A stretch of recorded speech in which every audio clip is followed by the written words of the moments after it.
The knife slid between Jae-sung's ribs with practiced precision, and Kang Min-jun felt absolutely nothing. No rage. No satisfaction. Not even the bitter taste of betrayal that should have accompanied watching his right-hand man crumple to the concrete floor of the abandoned Gangnam warehouse. Just emptiness. A void so complete it threatened to swallow him whole. Blood pooled around Jae-sung's designer shoes, spreading like spilled ink across the dusty floor. The man who had stood beside Min-jun for 8 years gasped his final breaths, eyes wide with the realization that loyalty meant nothing in their world, that it had never meant anything. "Boss," one of Min-jun's men stepped forward, voice careful. "What do you want us to do with the body?" Min-jun stared at his bloodied hands, at the weapon that felt like an extension of his soul. When had killing become so mechanical? When had he stopped feeling human? He dropped the knife, the metallic clatter echoing through the cavernous space like a funeral bell. "I don't care," he said, voice flat. "Handle it." He walked away from the carnage, ignoring the concerned glances his men exchanged. Let them wonder. Let them worry. In 12 hours, none of it would matter anyway. Min-jun had made his decision the moment Jae-sung's betrayal came to light. Not about killing the traitor. That was inevitable, expected, required. No, his decision was far more permanent. The October night air hit his face as he exited the warehouse, cold and indifferent. Seoul stretched before him, a sprawling beast of neon and steel that had devoured his humanity piece by piece over the past 15 years. He had conquered this city, built an empire from nothing, become the name whispered in fear across every district from Gangnam to Itaewon. And for what? His sister's face flashed in his mind, unbidden and unwelcome. Jisoo, dead at 19 because their father's gambling debts had painted a target on their entire family. Min-jun had been 21, helpless, watching her bleed out on their apartment floor while loan sharks ransacked their home. That night, something inside him had died alongside her. Something essential and irretrievable. He had sworn revenge, had clawed his way up through Seoul's underworld with nothing but rage and ruthlessness, had eliminated every person responsible for Jisoo's death, had built an organization so powerful that no one would ever dare touch his family again. Except there was no family left to protect. Min-jun walked aimlessly through Gangnam's back streets, designer coats soaking up blood, expensive shoes clicking against pavement. His phone buzzed incessantly in his pocket. His men, his contacts, his enemies sensing weakness. He ignored them all. At 11:30, he found himself at Gangnam Station. The last train to Incheon departed at 11:47. He checked his watch. 17 minutes. Perfect. The platform was nearly deserted at this hour. A salaryman slumped against a pillar, drunk and unconscious. 2 high school students whispered frantically over a phone, probably lying to their parents about where they were. A cleaning woman pushed a mop across tiles that would never truly be clean. Min-jun bought a ticket with cash. No trail. No trace. Just a man getting on a train, riding to the end of the line, and then disappearing into the dark waters of Incheon Harbor. Quick. Clean. Final. The train arrived with a mechanical hiss, doors sliding open to reveal an almost empty car. Min-jun stepped inside, claiming a corner seat away from the few scattered passengers. He pressed his forehead against the cool window, watching Seoul's lights blur past as the train lurched forward. Station after station passed. Passengers got off. No one got on. The car grew emptier, quieter, until only Min-jun and an elderly man remained. Then the old man shuffled off at Uedo, and Min-jun was alone. Finally, he closed his eyes, welcoming the darkness. In his mind, he cataloged his sins. The people he had killed, the lives he had ruined, the corruption he had spread through Seoul's veins like poison. His organization controlled everything from construction contracts to nightclub districts, from gambling dens to shipping ports. He had built a kingdom of shadows, and it had cost him his soul. The train stopped at Digital Media City. The doors opened. Min-jun didn't bother looking up. No one ever boarded the last train. No one except Ajiasi, you're sitting in the fun seat. Min-jun's eyes snapped open. A small figure stood in the aisle, backpack almost as big as she was, wearing a bright yellow raincoat despite the clear night. She couldn't have been more than 7 or 8 years old, with dark brown skin, tightly coiled hair pulled into 2 puffs, and eyes that sparkled with innocent mischief. A black child. In Seoul, On the last train. Alone. Every instinct Min-jun had honed over 15 years of survival screamed at him that something was wrong. Children didn't ride trains alone at midnight. Not in Seoul. Not anywhere. "Where are your parents?" he asked, voice rougher than he intended. The little girl plopped down in the seat directly across from him, seemingly oblivious to the blood on his coat, the hollowness in his eyes, the aura of danger that made grown men step aside when he walked past. "I lost my Yama at Seoul Station," she said matter-of-factly, kicking her feet against the seat. "But she'll find me. She always does. We were supposed to go to Incheon tomorrow to see the ocean, but I got confused at the transfer and got on the wrong train. And then I got on another wrong train, and now I'm here." She smiled brightly, as if getting lost in Seoul's subway system at midnight was a grand adventure rather than a parent's worst nightmare. Min-jun's jaw clenched. His plans for the evening shattered around him like glass. He couldn't leave a child alone on this train. Couldn't walk away knowing what kind of predators hunted in the dark corners of Seoul's transit system. "Damn it. What's your name?" he asked, resignation settling over him like a familiar coat. "Amara," she announced proudly. "I'm 7 3/4. What's your name?" "Min-jun."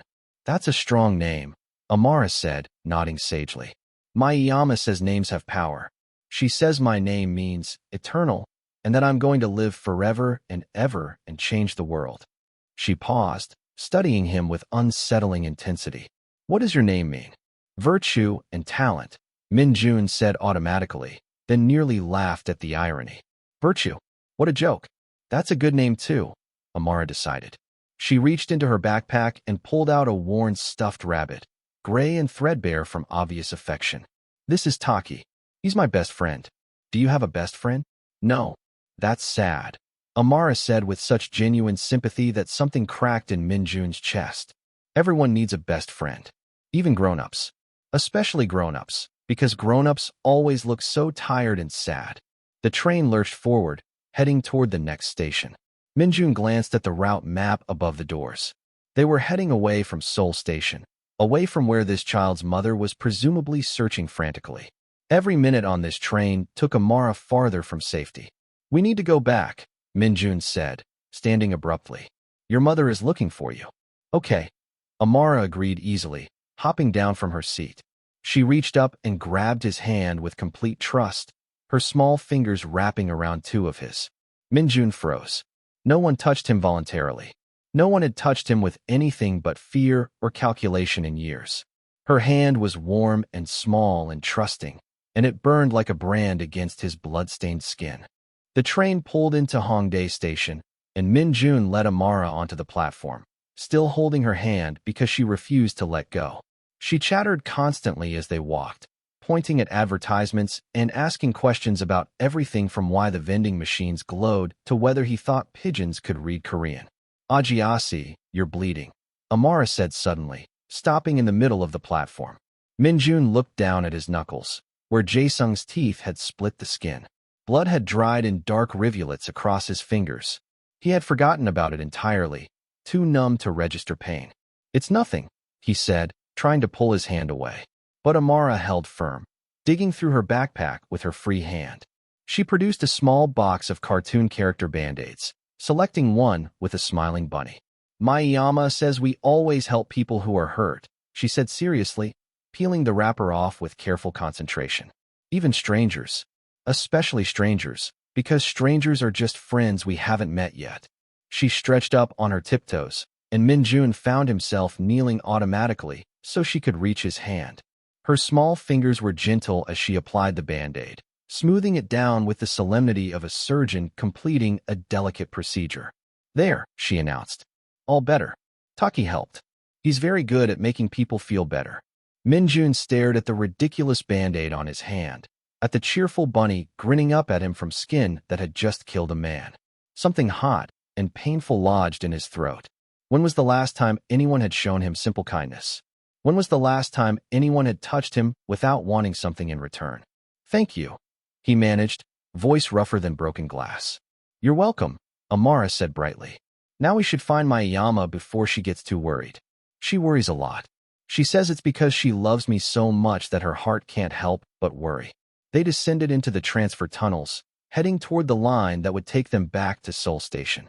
At this hour, even Hongdae was quiet. The usual crush of students and tourists reduced to scattered groups of late-night revelers and shift workers heading home. Minjun kept Amara close, hyper-aware of every person they passed. Two men loitering near the ticket machines tracked their movement with predatory interest. A woman with dead eyes and track marks watched from a bench. This was the Seoul most people never saw, the underbelly that thrived when the neon lights dimmed. This was Minjun's Seoul, and he knew every danger that lurked in its shadows. They boarded the train toward Seoul Station, and Amara immediately claimed the seat by the window, pressing her face against the glass to watch the tunnel walls rush past. "Do you think the trains get lonely?" she asked suddenly. "What? The trains? Do you think they get lonely, going back and forth, seeing the same stations every day, but never getting to stop and make friends?" Minjun had never considered the emotional state of public transportation. "I don't think trains feel anything." "That's sad," Amara said. "Everyone should feel something. Even trains. Even people who pretend they don't feel anything because they think it makes them stronger." She looked at him then, and Minjun had the unsettling sensation of being seen. Truly seen. Not as Kang Minjun, feared Mafia boss. Not as the monster who had just killed his oldest friend. But as a man. A tired, broken, desperately empty man. "Why were you on that train?" Amara asked. "Where were you going all by yourself?" "Nowhere important." "That's a lie," she said matter-of-factly. "My Iyama says I can always tell when people are lying because their eyes go flat." "Your eyes are very flat, Ajiasi. The flattest eyes I've ever seen. Like a robot trying to be a person." "Maybe I am a robot," Minjun said, attempting humor he didn't feel. "No," Amara said seriously. "Robots don't bleed. And you're bleeding a lot. Not just on your hand. On the inside, too. I can tell."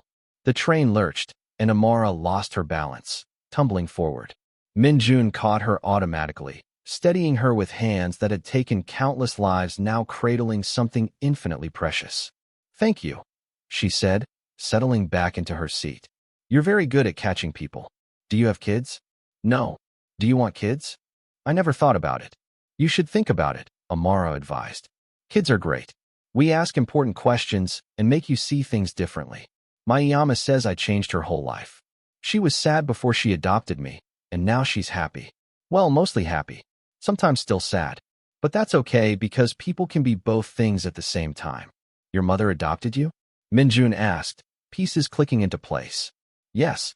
From America, when I was 4. I don't remember much about before, just that it was loud and scary, and I was always hungry. But then Iyama came and took me to Seoul, and now I have a home and food and taki, and everything is good." She hugged the stuffed rabbit tighter. "Iyama says love isn't about blood. It's about choice. She chose me, and I chose her, and that makes us family." The train pulled into Yeoljiro Station. The doors opened, and two men stepped into their car. Minjun recognized the type immediately. Mid-30s, expensive street where that tried too hard, eyes that cataloged everything of value. They were scanning the car, and when their gaze landed on Amara, something predatory flickered across their faces. Human traffickers. Seoul was full of them, hunting for children who wouldn't be missed, who could disappear into the vast networks that fed Asia's darkest appetites. Minjun's hand moved to his waistband before he remembered he had left his gun with his men. But he didn't need a weapon. He was a weapon. Had been since he was 21 and desperate and hungry for revenge. "Amara," he said quietly, "move behind me. Don't look at those men. Don't speak. Just stay behind me." For once, the child didn't argue. Maybe she heard something in his voice. Maybe she recognized danger the way children who had survived bad situations always did. She slid behind him, small hands gripping the back of his blood-stained coat. The two men moved closer, casual and confident. They thought they had found easy prey, a child and one man. They had no idea who they were approaching. "Cute kid," the taller one said in Korean, smile not reaching his eyes. "Yours?" "Yes," Minjun lied smoothly. "Funny, she doesn't look Korean." "Well, half Korean maybe. What's a kid like that doing out so late?" "Family business." "None of yours." The shorter one laughed, stepping closer. "Hey, no need to be unfriendly. We're just making conversation. Nice coat, by the way. Looks expensive. Also looks like blood. You in some kind of trouble?" Min-jun stood slowly, placing himself completely between Amara and the men. He let his coat fall open slightly, revealing the shoulder holster even though it was empty. Let them see the blood. Let them see the cold calculation in his eyes. Let them see the monster. Do you know who I am? He asked quietly. The taller man squinted, recognition dawning slowly. His face went pale. Oh shit. You're Kong Min-jun. Yes. We didn't know. We weren't. You were, Min-jun interrupted, voice dropping to the tone he used before killing someone. You saw a child alone and thought opportunity. You made a mistake. Your last mistake, if you don't leave. Now, the shorter one was already backing toward the doors. We're sorry. We didn't mean anything. We were just leaving, Min-jun finished. At the next station. And if I ever see either of you again, anywhere in Seoul, I'll make sure no one ever sees you again. Am I clear? They nodded frantically. When the train pulled into City Hall Station, they practically fell over themselves scrambling off. Min-jun waited until the doors closed before turning around. Amara was watching him with wide eyes, Taki clutched to her chest. You scared them, she whispered. Yes. Are you a bad person? The question hit harder than any punch Min-jun had ever taken. Was he a bad person? He had killed 17 people with his own hands, had ordered the deaths of dozens more, had built his empire on fear and blood and broken dreams. Yes, he said honestly. I'm a very bad person. Amara considered this, head tilted. Then she stepped forward and took his hand again. I don't think so. Bad people don't protect strangers. Bad people don't let little girls put band-aids on them.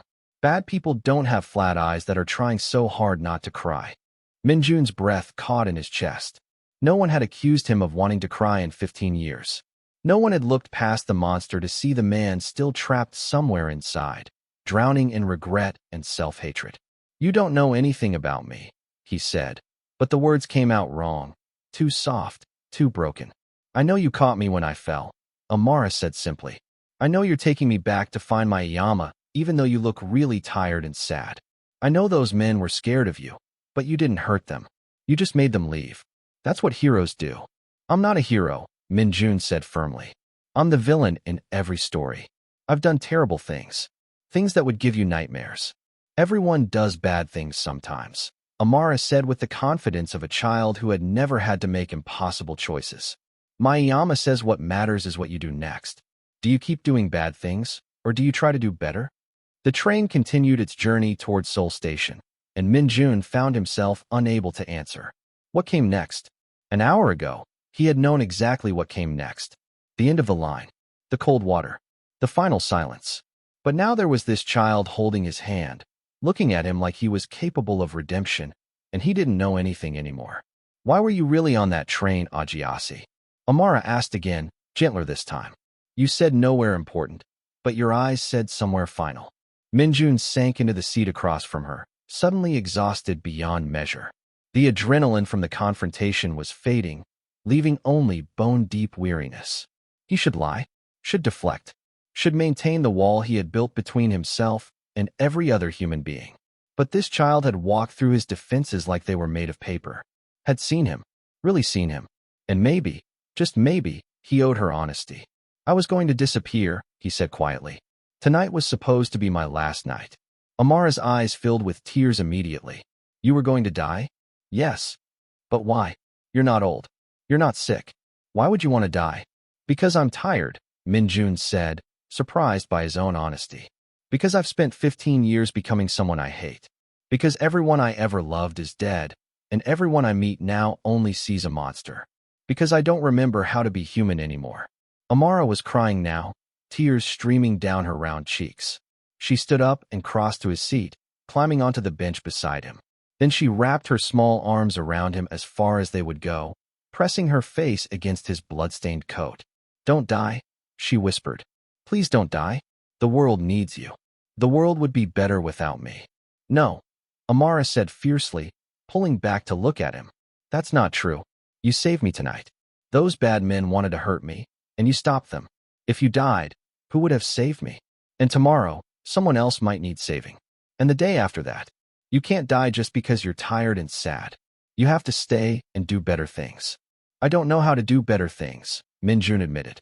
I only know how to hurt people. How to break things. How to survive in the dark. Then learn, Amara said simply. Mayama says it's never too late to learn. She learned Korean when she was 30. She learned how to be a mother when she adopted me. She learned how to be brave when she left her old life behind. If she can learn all that, you can learn how to be good. Min-jun stared at this child who spoke with such conviction, such unshakable faith in human capacity for change. Where did that optimism come from? How had she maintained it despite whatever hardships had led to her adoption, despite being lost and alone in a foreign city's subway system at midnight? What if I'm too broken? He asked. Nobody's too broken, Amara said. She held up Taki. Mayama gave me this rabbit when I first came to Seoul. I was so scared. Everything was different. The language, the food, the people. I cried every night for 2 months. And Iyama gave me Taki and said he was magic, that he protected people who felt broken and scared. That as long as I had him, I could be brave. She studied the worn rabbit, tracing the threadbare patches with gentle fingers. I used to think the magic was in Taki, but Iyama told me the truth last year. The magic was always in me. Taki just helped me remember I had it. Maybe you need something to help you remember too. The train pulled into Jonggak Station. 2 more stops until Seoul Station. 2 more stops until Amara would reunite with her mother and disappear from his life forever. 2 more stops until Min-jun had to decide what came next. Tell me about your sister, Amara said suddenly. Min-jun's head snapped toward her. How did you know I had a sister? You keep touching your pocket. My Iyama does that when she's thinking about people she misses. She has pictures of her parents in her pocket always. What's in yours? Min-jun reached into his inside pocket, pulling out a battered photograph. Jisoo at 17, laughing at something off camera, her whole face lit with joy. He had carried this picture for 15 years, through every terrible thing he had done. Amara looked at the photo. She's pretty. She looks kind. What was her name? Jisoo. What happened to her? She died. Because I couldn't protect her. Because I was weak and useless and failed her completely. How old were you? 21. That's really young, Amara said thoughtfully. My Iyama says 21-year-olds are basically still kids pretending to be adults. You were just a kid. How could a kid protect anyone from really bad things? I should have found a way. But you didn't, Amara said simply. And that's sad and terrible, and I'm sorry. But you know what? I bet your sister wouldn't want you to die because of it. I bet she'd want you to live and be happy and do good things. That's what people who love us want. They want us to live. Min-jun's vision blurred. He couldn't remember the last time he had cried. Not at Jisoo's funeral. Not during any of the violence that followed. Not through 15 years of becoming a monster. But now, sitting on a subway train with a 7-year-old child who saw straight through him, tears burned behind his eyes. I don't know how to live, he admitted. I only know how to survive. Then I'll teach you, Amara declared. It's easy. You wake up and you find things that make you happy.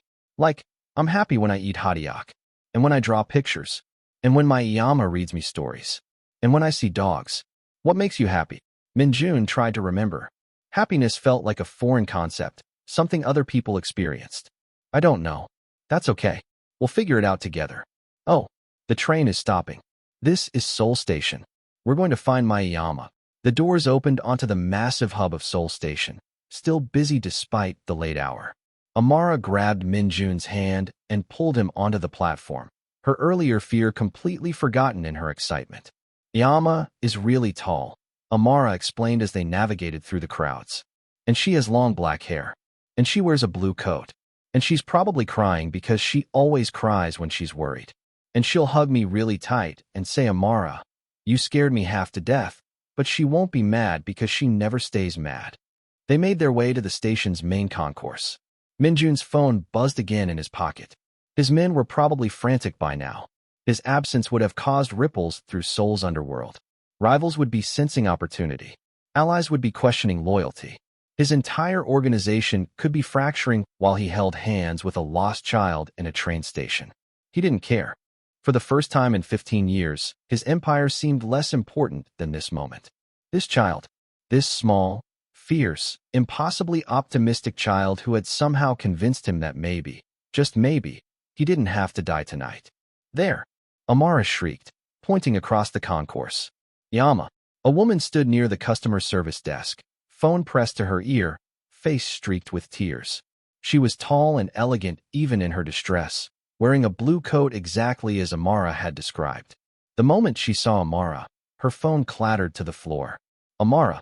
The woman ran, and Amara broke free from Minjun's hand to sprint toward her.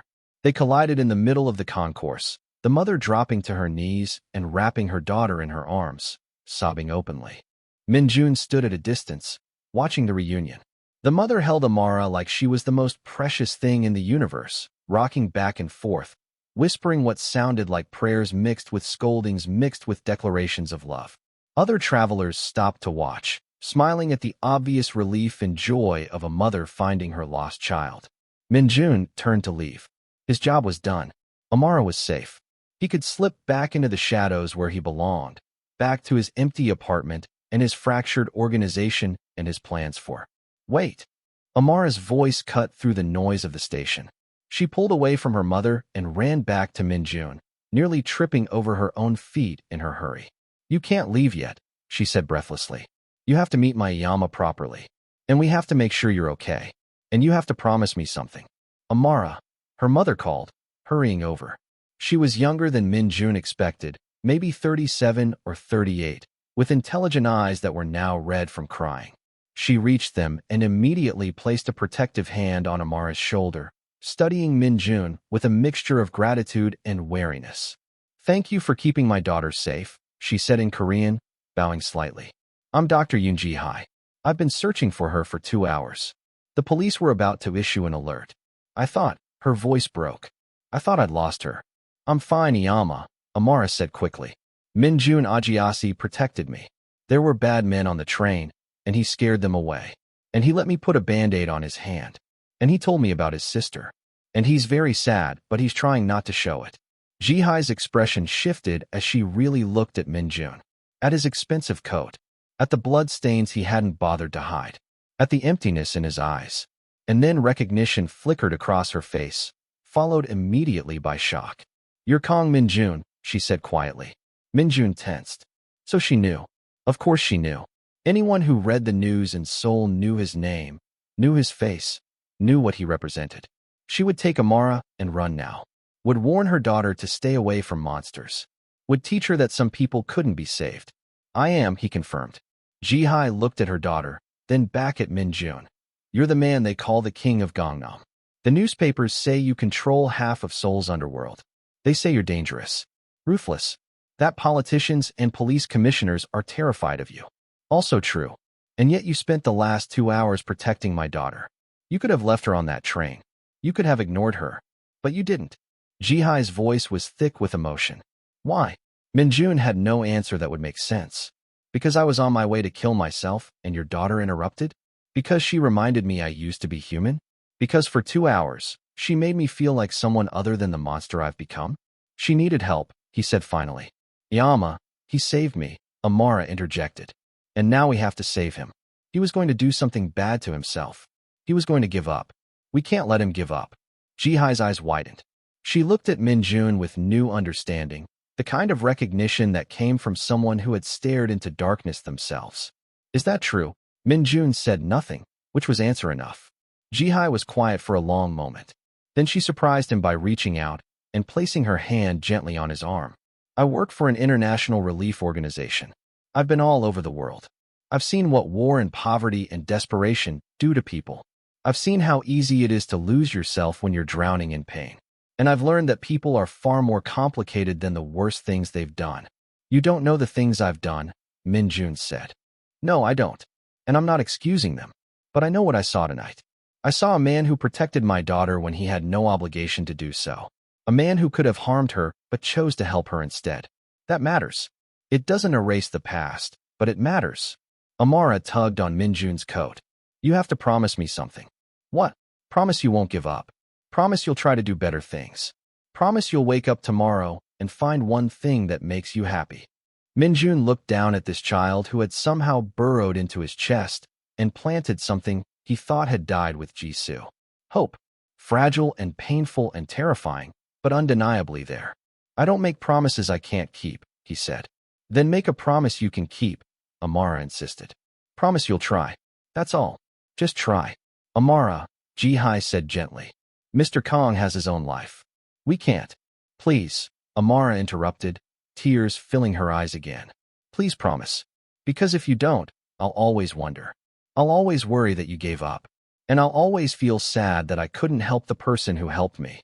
Something cracked in Minjun's chest, something that had been frozen solid for 15 years. This child was crying for him. A man she had known for 2 hours. A man who represented everything dark and dangerous in the world. And she was crying because she believed he mattered. Because she believed he could change. When was the last time anyone had believed in him? I promise I'll try, Minjun heard himself say. I don't know what that looks like. I don't know if I can change. But I'll try. Amara's face lit up like the sun. She reached into her backpack and pulled out Taki, holding the worn rabbit out to Minjun. Take him, she said. I can't take your rabbit. You need him more than I do right now. Iyama taught me that when we have something precious, sometimes we have to share it with people who need it more. You need magic right now.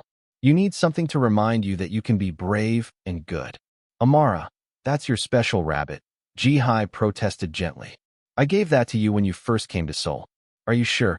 I'm sure, Amara said firmly. Because Minjun Ajiase gave me something too. He gave me protection and kindness and honesty. He told me the truth about being sad. Grown-ups never tell kids the truth about being sad. But he did. So I want to give him something that helped me when I was sad and scared. She pressed Taki into Minjun's hands.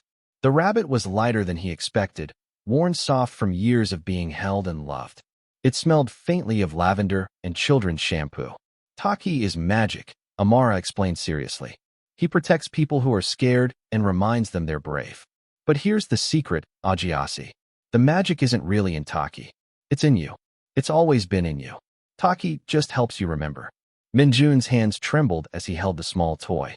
This gift from a child who had every reason to fear him, but chose trust instead. This tangible proof that someone believed he could be more than his worst moments. Why? He asked, voice breaking. Why would you give me something so important to you? Because even villains can become heroes, Amara said simply. You just have to choose. And I think you're choosing. I think you chose the moment you decided to help me instead of ignoring me. You just didn't realize it yet. Jihai wiped tears from her own eyes. Amara has always been able to see people clearly. When I adopted her, everyone said she was too damaged, too traumatized to adjust. But she proved them all wrong. She saw possibility where others saw only problems. Maybe she sees the same in you. Minjun clutched the rabbit, feeling more vulnerable than he had in 15 years. I don't deserve this kindness. Nobody deserves kindness, Jihai said. It's not about deserving. It's about choosing to extend it anyway. My daughter chose to extend it to you. Now you get to choose what you do with it. Amara threw her arms around Minjun's waist, hugging him tightly. Thank you for saving me. And thank you for letting me save you a little bit too. Minjun stood frozen for a moment. Then slowly, carefully, he rested one hand on Amara's head.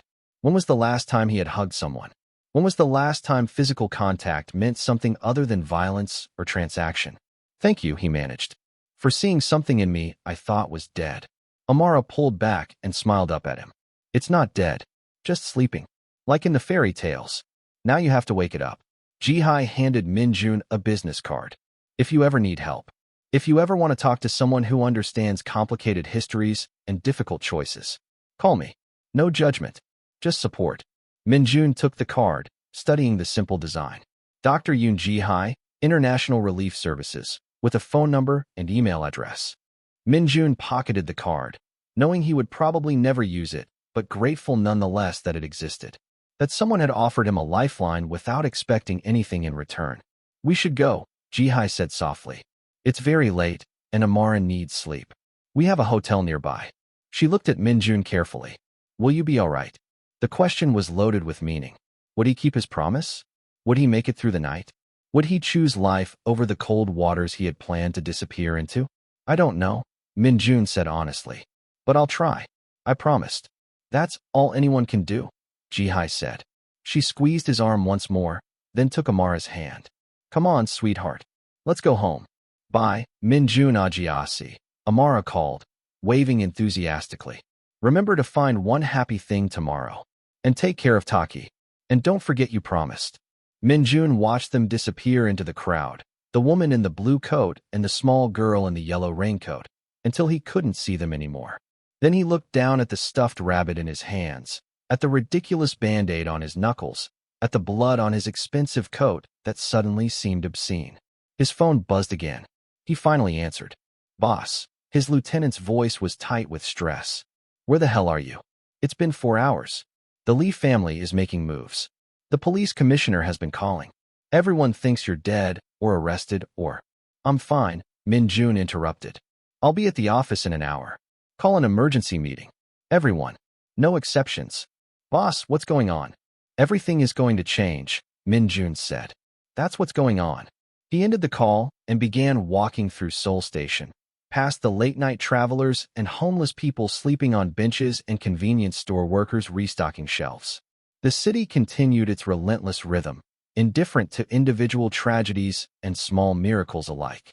Min-Jun emerged into the pre-dawn streets of Seoul. The city was caught in that strange transitional hour between night and morning, when the darkness started to thin but the sun hadn't yet broken the horizon.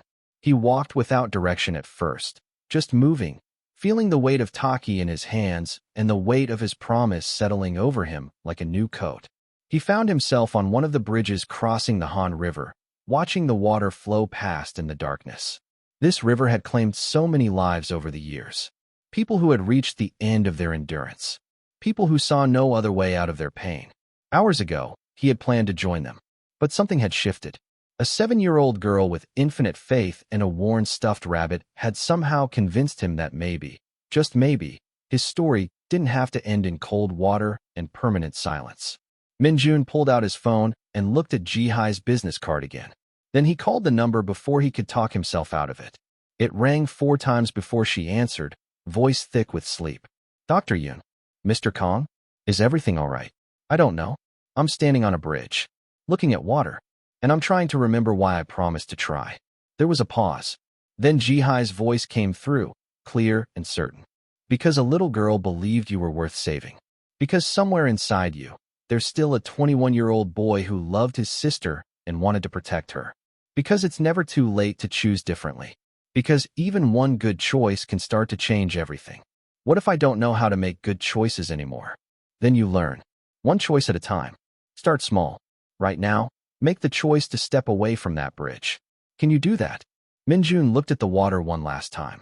Then he turned his back on it and started walking. "Yes, I can do that." "Good. Now what?" "Now I have to go handle my organization. I have to figure out what trying to be better looks like when you've built an empire on being worse." "That's going to be complicated and messy and probably painful," Ji-Hai said. "But it's possible. I've seen people come back from terrible things. I've seen redemption happen in the most unlikely places. It's never easy, but it's always possible if you really want it." "Thank you," Min-Jun said. "For answering. For caring about a stranger. You're not a stranger. You're the man who protected my daughter. That makes you family in the ways that matter. Call me if you need to. Anytime. I mean that." Min-Jun ended the call and continued walking toward his office in Gangnam. The sky was starting to lighten, pink and gold creeping across the horizon. A new day, a new chance, a new choice. When he arrived at his building, his men were waiting in the conference room, tension thick enough to cut. They stood when he entered, relief and confusion warring on their faces. "Boss, we thought." "I know what you thought," Min-Jun interrupted. He set Taki on the conference table, and several of his men stared at the children's toy in bewilderment. "Things are going to change. Our organization has been built on fear and violence and exploitation. That ends now." "Boss, what are you talking about?" his lieutenant asked carefully. "We can't just—" "Yes, we can," Min-Jun said firmly. "We're going to restructure. We're going to find legitimate revenue streams. We're going to stop the trafficking operations, the protection rackets that actually hurt small businesses, the loan sharking that destroys families. We're going to become what we should have been all along, powerful enough to protect, not just to prey." "The other families will see this as weakness," another man protested. "Let them try. We'll still defend ourselves. We'll still maintain our territory. But we'll do it without becoming the kind of monsters that make children afraid of the dark." "Why?" his lieutenant asked. "Boss, what happened tonight?" Min-Jun looked at Taki, remembering Amara's tears, her faith, her absolute conviction that he could be better. "I met someone who reminded me that I used to be human. and I decided I want to be human again. Anyone who doesn't want to be part of that can leave now. No hard feelings. No consequences. But if you stay for the new direction. Understood. The men exchanged glances. Slowly, one by one, they nodded. Over the following months, Min-jun dismantled and rebuilt his empire piece by piece. It was brutal, complicated work. Some of his men left. Some of his allies became enemies. The transition was messy and painful, exactly as Jihai had predicted. But he kept his promise to Amara. Every morning, he woke up and found one thing that made him happy. Sometimes it was coffee that actually tasted good instead of just being fuel. Sometimes it was solving a business problem without resorting to violence. Sometimes it was simply the fact that he had made it through another day without giving up. He kept Taki on his desk as a reminder. The rabbit became something of a legend among his reformed organization. The boss's lucky charm, they called it. If only they knew the truth, that it was a gift from a 7-year-old girl who had seen past his monster exterior to the broken man underneath. 6 months after that night on the subway, Min-jun stood at the opening of a new children's center in one of Seoul's poorest districts. His organization had funded it completely, anonymously, but he had come to see it himself. To see children playing safely, being fed, being protected. In the crowd, he spotted a familiar blue coat. Jihai was there with Amara, who was chattering excitedly about the playground equipment. When Amara saw him, her face lit up and she ran over, nearly knocking him down with her enthusiastic hug. "You kept your promise," she exclaimed. "You're still here? You're still trying." "I am," Min-jun confirmed, smiling, genuinely smiling, for the first time in longer than he could remember. "Thanks to you. And Taki. He sits on my desk. He reminds me every day that magic is real, that people can change, that even the darkest nights end if you just hold on until morning." Amara beamed at him. "I knew you could do it. I knew you were a hero waiting to happen." Min-jun knelt down to her level. "I'm not a hero. I'm still figuring out how to be just a regular person doing slightly better things. But I'm trying. Every day, I'm trying. And that's because you showed me it was possible."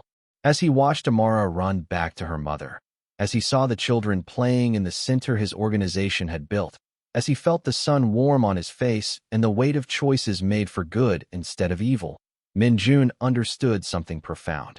Redemption wasn't a destination. It was a direction. And every small choice to do better, to be better, moved him one step further from the man who had wanted to disappear into dark waters. One choice at a time. One day at a time. One small act of trying to be better than he was yesterday. The lesson of that night would stay with Min-jun forever. That sometimes salvation comes from the most unexpected places. That a child's innocent faith can pierce through years of darkness. That it's never too late to choose differently. That kindness, freely given without expectation of return, has the power to transform even the most hardened hearts. That we are not defined by our worst moments, but by what we choose to do next. And perhaps most importantly, that the magic we need to change our lives isn't in lucky charms or supernatural intervention. It's in the choice to believe we can be better and then doing the hard work of becoming so. Thank you for staying with this story until the end. May you always remember that no matter how dark your night has been, dawn is possible if you just hold on. And may you be an Amara to someone who needs reminding that they matter, that they can change, and that they deserve another chance at becoming who they were always meant to be.